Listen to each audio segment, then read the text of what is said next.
जय श्री सच्चिदानंद। आप सभी लोगों को सबसे पहले तो बड़ी हर्ष और उल्लास के साथ आप लोगों को बताना चाहती हूँ कि मेरे चैनल पर 1000 सब्सक्राइबर पूरे हो चुके हैं। जो मतलब आप लोगों को बहुत ही ज़्यादा धन्यवाद देना चाहती हूँ कि आप लोगों की वजह से मेरा चैनल इतना आगे गया। मैं वीडियोस काफ़ी दिनों से नहीं डाल पा रही थी, फिर भी सब्सक्राइबर्स अपनी तेज़ी के साथ बढ़ते रहे और काफ़ी ज़्यादा सब्सक्राइब किया चैनल को। आप सभी को फिर से एक बार धन्यवाद। और आज का जो विषय है ना, थोड़ा सा एक स्टोरी के ऊपर लेंगी। आप लोगों को 1000 सब्सक्राइबर होने की खुशी में एक कहानी तो सुनाना बनता है। तो आज क्या है ना कि घट घट में जो व्यापी है ना, वो क्या है? नाम। यानी हमें नाम की महिमा को जानना है। तो हम सभी सत्संग क्यों सुनते हैं? क्योंकि हमें नाम की महिमा के बारे में जानना है। भगवान जो करते हैं अच्छा ही करते हैं। देखिए, मैंने काफ़ी दिनों से वीडियो नहीं डाली, इसके लिए तो सब्सक्राइबर्स बहुत ही कम होते हैं, बट फिर भी देखिए आज हमारे चैनल पे 1000 सब्सक्राइबर है। तो इसका जो श्रेय आप लोगों को जाता है। यानी भगवान जो भी करते हैं अच्छा ही करते हैं, वो कभी किसी के संग बुरा नहीं करते। और जब किसी के संग बुरा होता है ना, तो आप सोचते हो उसके संग बुरा हुआ है कि उसके संग भगवान नहीं है क्या? ऐसा नहीं है। किसी के संग बुरा होना भी भगवान के ही कारण होता है, क्योंकि भगवान उसका उस समय वही चीज़ सोच रहे होते हैं। तो चलिए एक कहानी जो स्टोरी है वो आप लोगों को सुनाती हूँ। एक ना राजा अपने मंत्री को लेकर साथ में लेकर शिकार पर मतलब पहले के लोग ना शिकार खेलना बहुत ही ज़्यादा पसंद किया करते थे। तो वो बाहर जाकर शिकार करने के लिए जब चले ना, तो वो अपने साथ अपने मंत्री को ले लिए। और शिकार खेलते समय जब राजा की एक उंगली कट गई, क्योंकि शिकार खेलते हैं तो हमें हमारी उंगलियों पे क्या होता है ना, हम निशाना वगैरह लगाते हैं, तो फिर वो निशाना लगाते समय उनका उंगली जो था वो पूरी तरीके से कट गया। उसने मतलब जो राजा था मंत्री से कहा, मंत्री जी मेरी ना उंगली कट गई है। तो मंत्री ने कहा, भगवान जो करते हैं अच्छा ही करते हैं। मंत्री ने ऐसा कहा तो इसमें कुछ ना कुछ तो भलाई होगी ही, ऐसा कहकर मतलब मंत्री ने कह दिया। तो राजा ने उनसे नाराज होकर मंत्री को नौकरी से निकाल दिया। मंत्री अपने घर चला गया। राजा कुछ और जब आगे बढ़ा ना, तो मंत्री तो घर जाके लौट चुका था घर के लिए। जब राजा अकेले थे और वो आगे बढ़े, तो जंगल में कुछ कबीले मतलब जो जंगल के पास ही होते हैं, जंगल में ही रहते थे, तो कुछ कबीलों ने राजा को पकड़ लिया और आंखों पर पट्टी बांधकर उन्हें बलि चढ़ाने के लिए ले गए। जब वे लोग राजा को बलि चढ़ाने के लिए लेकर जाने लगे, तभी उन्होंने देखा कि राजा की उंगली कटी हुई है। यानी अंगहीन बलि चढ़ाने के काबिल नहीं होता, नाहक में इसके प्राण क्यों लिए जाएं। मतलब ये सोचकर वे जहाँ से राजा को लाए थे ना, वहीं पर छोड़ आए। क्योंकि उनके कबीले में ऐसा ही होता है कि अगर किसी व्यक्ति का कुछ भी अंगहीन होता है वो, तो उसको बलि नहीं दी जाती है। ठीक उसी प्रकार राजा की उंगली कटी होने के कारण उसकी बलि नहीं दी गई और वहाँ से पकड़ के जहाँ से लेकर आए तो वहीं पे छोड़ आए। तो राजा अपने महल में वापस लौट आया, क्योंकि वो जहाँ तक खड़ा था उसको उसका रास्ता पता था और वो वापस लौट गया। तो राजा ने आते ही मंत्री को बुलवाया और उससे कहा, मंत्री जी मेरी उंगली कटने पर आपने तो ठीक ही कहा था कि भगवान जो करते हैं अच्छे के लिए करते हैं, मगर तुम यह बताओ कि मैंने जो तुम्हें नौकरी से निकाला तो इसमें भगवान ने क्या अच्छा किया? तो मंत्री ने कहा, देखिए मैं तो बाद में बताऊंगा, पर पहले आप यह बताइए कि भगवान ने आपके साथ क्या अच्छा किया। तो राजा ने कहा, तुम्हारे जाने के बाद कुछ लोग मुझे पकड़कर बलि चढ़ाने के लिए ले जा रहे थे, मगर मेरी उंगली कटने के कारण अंगहीन समझकर उन्होंने मुझे छोड़ दिया।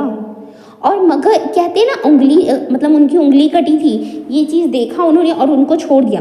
अगर उंगली ना कटी होती तो आज उनके प्राण नहीं बचते, क्योंकि अंगहीन होने के कारण छोड़ा था। अगर उंगली ही नहीं कटी होती तो उनके तो प्राण चले जाते। मंत्री कहने लगा, महाराज आपने जो मुझे नौकरी से निकाला इसमें मेरा भी भला ही हुआ है। अगर आप मुझे नौकरी से नहीं निकालते तो मैं आपके साथ अवश्य होता, एक मंत्री के रूप में आपके साथ अवश्य होता। वे लोग आपके साथ साथ मुझे भी पकड़ कर ले जाते, लेकिन आप तो अंगहीन समझकर छोड़ दिए जाते, पर मुझे वे लोग जरूर बलि चढ़ा देते। और जब मुझे बलि चढ़ा देते तो इसीलिए, क्योंकि मेरा तो कोई भी अंग कटा हुआ नहीं था, मुझे तो वो बलि जरूर चढ़ाते। तो कहने का भाव यही है कि लड़ाई होनी होगी ना तो जरूर होगी, उसे कोई भी टाल नहीं सकता, पर इसमें भी भला ही होगा। आप कहेंगे कि बम पड़ने से क्या भला होगा, तो बम पड़ने से शरीर छूटेगा, अच्छा ही तो है। नाम जपते हुए शरीर छूटेगा, जल्दी से भगवान से मिल जाएंगे। मैं तो कहता हूँ कि आज ही बम पड़ जाए, ऐसा मंत्री बोल पड़े, और अभी पड़ जाए तो जल्दी जल्दी भगवान मिल जाएंगे। आखिर ये कैसी माया है जो छोड़ते हुए क्यों दुख देता है। देखिए, आप लोगों ने गीता के सिद्धांत के अनुसार जो अंत समय में भगवान का नाम जपते हुए शरीर छोड़ता है वो भगवान को मिलता है, और जो मौत से वही लोग डरते हैं जो दिन रात विषयों का भजन करते हैं। जैसे आप लोग जो पैसे, मोह माया, जमीन जायदाद ये सब करते हैं ना, वो कहते हैं ना विषय है, विषय हमारी माया है, इधर हमारा मोह जो होता है ना वो चीज़ है। तो जो करते हैं ना वो भगवान का सच्चा नाम स्मरण करते हैं ना, उन्हें मौत का कोई भय नहीं होता।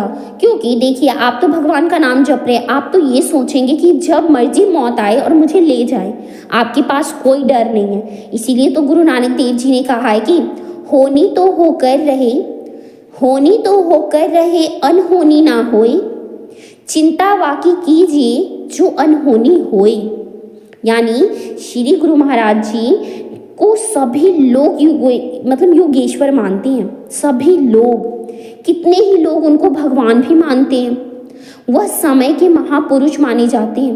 देखिए, अगर आपकी बात की जाए तो आप लोग महापुरुष हैं नहीं हैं, क्योंकि आप इस कलयुग में महापुरुष हो नहीं सकते, क्योंकि उसके लिए हमें योगेश्वर बनना पड़ेगा। आप योगेश्वर बन नहीं सकते। तो हमारे श्री गुरु महाराज जी योगेश्वर कहलाते हैं। उन्होंने वैसे आप लोगों को बताऊं, देखिए, श्री कृष्ण महाराज जी ने दुर्योधन को बहुत ही समझाया था कि यहाँ तक कि पांडवों को उनकी गुजारे के लिए 5 गांव देने के लिए कहा था, वह भी उसमें संतुष्ट हो जाएंगे, ऐसा कहकर मांगा था। मगर होनी बलवान थी, दुर्योधन ने 5 गांव देने से भी इनकार कर दिया, और क्या कहा कि मैं 5 गांव तो क्या, एक सुई की नोक के बराबर भी जमीन पांडवों को नहीं दूंगा। आखिर वही हुआ जो होना था। होने वाली बातों को होकर ही रहती है, होने वाली बातें कभी रुकती नहीं है। यहाँ सभी को 4 दिन रहना है। 4 दिन का मतलब है बचपन, जवानी, बुढ़ापा, यही सब चीज़ें होती हैं जिनको 4 दिन कहा गया है। तो हमें यहाँ पे 4 दिन रहना है। तो 4 दिन रहने, हम ये क्यों नहीं सोचते इन 4 दिनों में हमें करना क्या है, हमको यह मनुष्य शरीर मिला क्यों है। तभी तो भगवान राम कहते थे और कहते हैं कि बड़े भाग मानुष तन पावा, सुर दुर्लभ सदग्रंथ ही गावा, साधन धाम मोक्ष कर द्वारा, पाई न जेहि पर लोक सवारा।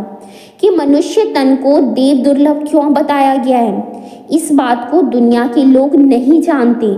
जो लोग किसी को भी नहीं ये बात पता है। तो जो लोग देवताओं को पूजने वाले हैं, जो लोग देवताओं की पूजा करते हैं, वह भी मनुष्य तन की कीमत को नहीं जानते। अच्छा देखो, देवता खीर हलवा नहीं बना सकते, पर मनुष्य बना सकता है और खा भी सकता है। देवताओं पर भोग चढ़ाया जाता है, मगर किसी देवता ने आज तक यह नहीं बताया कि खीर में मीठा कम है या किसी चीज़ में नमक कम है।